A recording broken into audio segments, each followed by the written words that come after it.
Le commerce en dropshipping est haram en islam.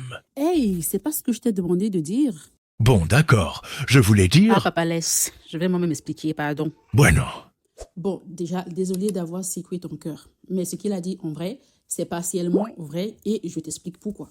Tu vois, aujourd'hui, on parle de dropshipping comme si c'était le raccourci magique pour devenir libre. C'est vrai, le dropshipping peut te rendre libre, ça c'est clair. Mais ce que personne ne te dit, c'est qu'il y a une version haram du dropshipping. Cette version qui ne respecte pas la charia du commerce en islam et une version halal. Et la majorité des gens, bien entendu, font la version clairement pas licite. Oui, même ceux qui te vendent des formations à 1000 balles. Le dropshipping classique, c'est quoi concrètement? Tu vends un produit que tu ne possèdes pas. Et quand je parle de posséder, c'est posséder soit physiquement, soit posséder, soit légalement. Genre, tu as un contrat avec le fournisseur, tu as le droit de revendre des produits. Donc, soit c'est la possession physique du produit, soit c'est la possession légale du produit. Mais le dropshipping classique, tu encaisses de l'argent et seulement après, tu peux commander chez ton fournisseur. Et le résultat, c'est quoi? Tu as vendu un truc que tu n'as jamais eu entre les mains, même que tu n'as jamais eu le droit de revendre, clairement. Et ça, en islam, c'est interdit. Et d'ailleurs, le prophète dit, ne vends pas ce que tu ne possèdes pas. C'est clair, c'est simple et c'est net. Mais attends, est-ce que ça veut dire que le dropshipping en soi est haram?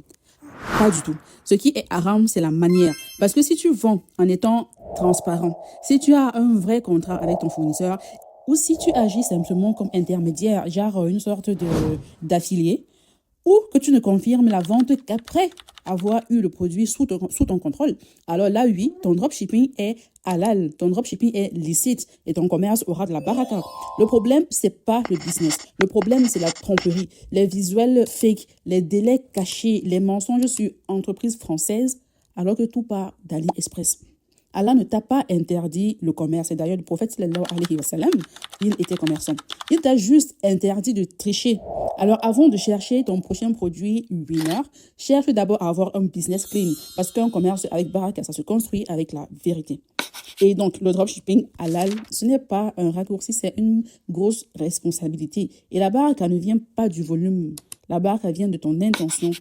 Alors, si ça t'intéresse de faire du dropshipping halal, commente catalogue et je t'enverrai mon catalogue de produits certifiés dans les laboratoires européens que tu auras le droit de vendre en toute légalité, en respectant la charia du commerce en islam, même sans gérer le stock si tu n'as pas envie de faire du stock, même sans gérer les envois si tu n'as pas envie de gérer les envois produits.